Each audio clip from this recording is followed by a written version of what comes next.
റിയാസ് അദ്ദേഹത്തിൻ്റെ അമ്മായിയപ്പനോട് പറഞ്ഞോട്ടെ, ഞങ്ങളോടൊന്നും പറയണ്ട. ഇത് ഈ പ്രധാനമന്ത്രിയുടെ പരിപാടികൾക്ക് ഒരു പ്രോട്ടോക്കോളുണ്ട്.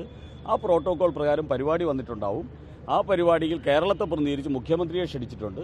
അദ്ദേഹം പങ്കെടുക്കണം. ഇനി റിയാസും കൂടെ ഉണ്ടെങ്കിലേ പങ്കെടുക്കുമെന്ന് അദ്ദേഹം തീരുമാനിച്ചാൽ ഞങ്ങൾക്കൊന്നും പറയാനില്ല. കേരളത്തിന്റെ വികസന പദ്ധതികൾ ഇത്തരത്തിലുള്ള തൊടുന്യായങ്ങൾ പറഞ്ഞ് ബഹിഷ്കരിച്ചാൽ നിങ്ങളെ ഈ ഇടതുപക്ഷ സർക്കാരിനെ, ഈ പിണറായി വിജയൻ സർക്കാരിനെ കേരളം ബഹിഷ്കരിക്കുന്ന നാളുകളാണ് വരാൻ പോകുന്നത് എന്ന് മാത്രമേ എനിക്ക് ഓർമ്മിപ്പിക്കാനുള്ളൂ. ബഹുമാന്യനായിട്ടുള്ള കേരളത്തിലെ മുഖ്യമന്ത്രിയെ വേദിയിലേക്ക് ക്ഷണിച്ചിട്ടുണ്ട്.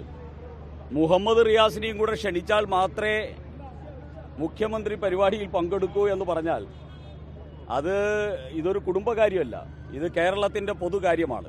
സംസ്ഥാന സർക്കാരിന്റെ പ്രതിനിധി എന്ന് പറയുന്നത് കേരളത്തിന്റെ മുഖ്യമന്ത്രിയാണ്. ബഹുമാന്യനായിട്ടുള്ള കേരളത്തിലെ മുഖ്യമന്ത്രിയെ വേദിയിലേക്ക് ക്ഷണിച്ചിട്ടുണ്ട്.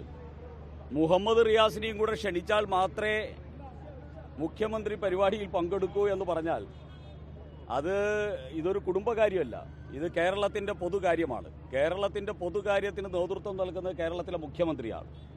അദ്ദേഹത്തെ അതിലേക്ക് ക്ഷണിച്ചിട്ടുണ്ട്. ഇനി റിയാസിനെയും കൂടെ ക്ഷണിക്കണമെന്ന് അദ്ദേഹം PMOയിൽ നേരത്തെ അറിയിച്ചിരുന്നുവെങ്കിൽ റിയാസും കൂടെ ഉണ്ടെങ്കിലേ എനിക്ക് വേദിയിലെത്താൻ പറ്റൂ എന്ന് അദ്ദേഹം നേരത്തെ PMOയിൽ അറിയിച്ചിരുന്നെങ്കിൽ ചിലപ്പോൾ PMO അത് കൺസിഡർ ചെയ്യുമായിരുന്നു. പക്ഷേ കേരളത്തിന്റെ മുഖ്യമന്ത്രിയെ ക്ഷണിച്ചിട്ടുണ്ട്. അദ്ദേഹം അതിൽ പങ്കെടുക്കേണ്ടതാണ്. അത് കേരളത്തിന്റെ ഒരു പ്രൈഡാണ്. കാരണം ആയിരക്കണക്കിന് കോടി രൂപയുടെ വികസന പ്രവർത്തനങ്ങൾ ഈ കേരളത്തിന് വേണ്ടി സംഭാവന ചെയ്യുന്ന കേരളത്തിലെ മുഴുവൻ ജനതയുടെയും ഒരു വലിയ സന്തോഷം നൽകുന്ന ഒരു പരിപാടിയിലാണ് പ്രധാനമന്ത്രി പങ്കെടുക്കുന്നത്. അതിൽ കേരളത്തെ പ്രതിനിധീകരിച്ച് മുഖ്യമന്ത്രി പങ്കെടുക്കുകയാണ് വേണ്ടത്. അവരുടെ കുടുംബ പ്രശ്നമൊന്നും എനിക്കറിയില്ല. പക്ഷേ ഞങ്ങളൊരു കാര്യം പറയാൻ ആഗ്രഹിക്കുന്നു.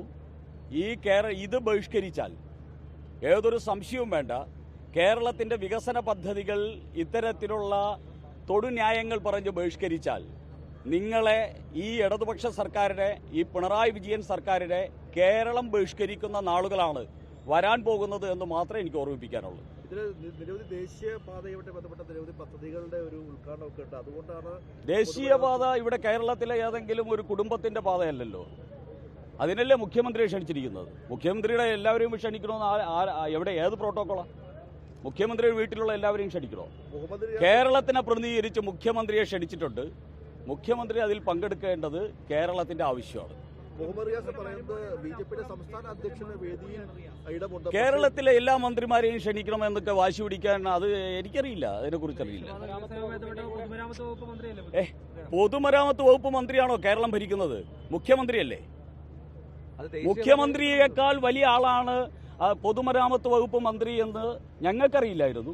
ഇനി മുഖ്യമന്ത്രി അങ്ങനെ കരുതുന്നുവെങ്കിൽ ഞങ്ങൾക്കൊന്നും പറയാനില്ല. റിയാസ് പറയുന്നത് ബിജെപിയുടെ സംസ്ഥാന അധ്യക്ഷന് വേദിയിൽ ഇടമുണ്ട്, പക്ഷേ മന്ത്രിക്ക്, പൊതുമരാമത്ത് വകുപ്പ് മന്ത്രിക്ക് ഇടമില്ല എന്നുള്ളതാണ് ബിജെപി തികച്ചും രാഷ്ട്രീയമായിട്ടാണ്. റിയാസ് അദ്ദേഹത്തിന്റെ അമ്മായിയപ്പനോട് പറഞ്ഞോട്ടെ, ഞങ്ങളോടൊന്നും പറയണ്ട. ഇത് ഈ പ്രധാനമന്ത്രിയുടെ പരിപാടികൾക്ക് ഒരു പ്രോട്ടോക്കോളുണ്ട്. ആ പ്രോട്ടോക്കോൾ പ്രകാരം പരിപാടി വന്നിട്ടുണ്ടാവും.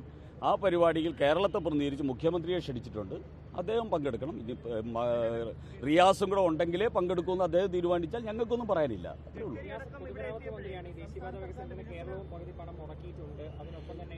സംസ്ഥാന അധ്യക്ഷൻ പങ്കെടുക്കുന്ന ഒരു പരിപാടിയിൽ എന്തുകൊണ്ടാണ് സംസ്ഥാനത്ത് ഒരു മന്ത്രിയെ വിളിക്കാത്തതെന്നാണ് റിയാസ് അടക്കം ചോദിക്കുന്നത്. അല്ല, അതിന് ഉത്തരവാണ് ഞാൻ പറഞ്ഞത്. PMOയുടെ പ്രോട്ടോകോൾ PMO പാലിക്കും. ഒരു ക്യാബിനറ്റ് മന്ത്രി വരുന്ന സമയത്തുള്ള പ്രോട്ടോകോൾ അതിൻ്റെ ആ മന്ത്രിയുടെ ഡിപ്പാർട്ട്മെന്റ് പാലിക്കും. ഇത് ഈ രാജ്യത്ത് നടക്കുന്ന കാര്യമാണ്. ഇതിലപ്പുറം വേറൊന്നും ഞങ്ങൾക്ക് പറയാനില്ല.